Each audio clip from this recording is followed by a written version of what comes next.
Torture ಮಾಡ್ತಾ ಇದಾರಂತೆ ನಮ್ಮ ಅಣ್ಣಗೆ. ಏನಂತ? ಎಲ್ಲ ಬರ್ಕೊಂಡ್ಬಿಡು, ನಿನ್ನ ಹೆಸರು ಮಾಡ್ಕೊಂಡ್ಬಿಡು ಅಂತ. ಅವ್ರು ಟಾರ್ಚರ್ ಮಾಡ್ತಾ ಇದಾರಂತೆ ನಮ್ಮ ಅಣ್ಣಗೆ. ಏನಂತ? ಎಲ್ಲ ಬರ್ಕೊಂಡ್ಬಿಡು, ನಿನ್ನ ಹೆಸರು ಮಾಡ್ಕೊಂಡ್ಬಿಡು ಅಂತ. ನಮ್ ಕಡೆ ನಾನು ಅವ್ನ್ ರಿಲೀಸ್ ಮಾಡ್ಕೊಟ್ಬಿಟ್ರೆ ಎಲ್ಲ ಅವಂದಾಗುತ್ತೆ ಅಂದ್ಬಿಟ್ಟು ಅವ್ರು ಟಾರ್ಚರ್ ಮಾಡ್ತಾ ಇದಾರೆ ಅಂತ ಅವ್ನು ಹೇಳಿದಾರೆ ನಮ್ಗೆ.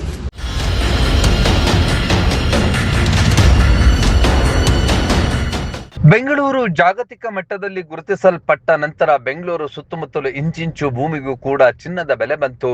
ಹಾಗಾಗಿ ಅಲ್ಲಿ ಸಂಬಂಧಗಳಿಗೆ ಬೆಲೆ ಇಲ್ಲ, ಭೂಮಿಗೆ ಮಾತ್ರ ಬೆಲೆ.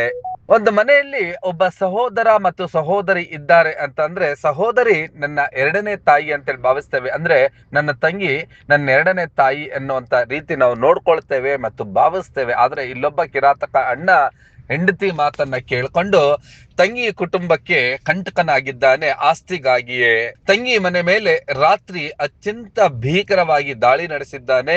ಕಿಟಕಿ ಗಾಜುಗಳನ್ನ ಅವನ ಸಮಕ್ಷಮದಲ್ಲೇ ಪುಡಿ ಮಾಡಿಸಿದ್ದಾನೆ.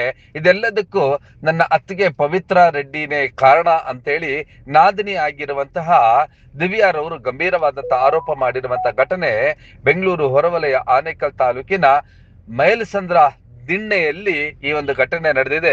ಇಡೀ ಮನೆಯ ಕಿಟಕಿ ಗಾಜುಗಳು ಎಲ್ಲವೂ ಕೂಡ ಪುಡಿ ಕಾರು ದ್ವಿಚಕ್ರ ವಾಹನಕ್ಕೆಲ್ಲ ಲಾಂಗ್ ಮೊಚ್ಚಿನಿಂದ ಹೊಡೆದಿರುವಂತಹ ಭೀಕರ ದಾಳಿ ಇದಾಗಿದೆ.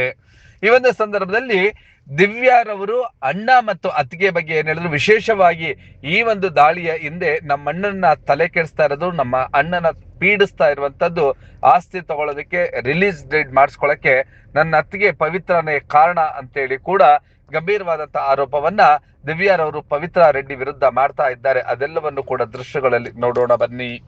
ನಾನೇನ್ ಕೇಸ್ ಹಾಕಿಲ್ಲ, ಅವ್ರ ಮನೆಗೆ ಏನ್ ಟಾರ್ಚರ್ ಮಾಡಿಲ್ಲ, ದುಡ್ಡು ಬೇಕು ಅಂತ ಕೇಳಿಲ್ಲ, ಏನು ಕೇಳಿಲ್ಲ. ನಾವೇನು ಕೇಳ್ತಾನೆ ಇಲ್ಲ, ನಮ್ ಪಾಡಿಗೆ ನಾವಿದ್ದೀವಿ. ಅವ್ನ್ ರಿಲೀಸ್ ಡೇಟ್ ಬೇಕು, ನಾನ್ ಮಾಡ್ಕೊಡ್ತಾ ಇಲ್ಲ. ನನ್ ಪಾಲ್ ಬಂದ್ಮೇಲೆ ನಾನ್ ಮಾಡ್ಕೊಡ್ತೀನಿ ಅಂತ ನಾನು ಹೇಳ್ತಾರೆ.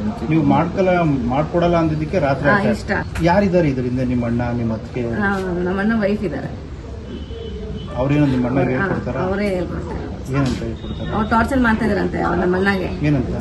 ಎಲ್ಲ ಬರ್ಕೊಂಡ್ಬಿಡು, ನಿನ್ನ ಹೆಸರು ಮಾಡ್ಕೊಂಡ್ಬಿಡು ಅಂತ. ಲೀಗಲಿ ನಿಮ್ಗೂ ಶೇರ್ ಬರುತ್ತೆ, ನಿಮ್ ಕಡೆಯಿಂದ ಬರ್ಸ್ಕೊಂಡ್ಬಿಡ್ಬೇಕು. ನಮ್ ಕಡೆ ನಾನು ಅವ್ನ್ ರಿಲೀಸ್ ಮಾಡ್ಕೊಟ್ಬಿಟ್ರೆ ಎಲ್ಲ ಅವಂದಾಗುತ್ತೆ ಅಂದ್ಬಿಟ್ಟು ಅವ್ರು ಟಾರ್ಚರ್ ಮಾಡ್ತಾ ಇದಾರೆ ಅಂತ ಅವ್ನು ಹೇಳಿದಾರೆ ನಮ್ಗೆ. ಈಗ ಟಾರ್ಗೆಟ್ ನೀವಾ ನಿಮ್ ಗಂಡನ? ಅವ್ರಿಗೆ ಇಬ್ರು ಇಬ್ರಿಗೂ ಪ್ರಾಣ ಬೆದರಿಕೆ ಇದೆ. ಪೊಲೀಸರು ಏನ್ ಕೇಳ್ಕೊತೀರಮ್ಮ?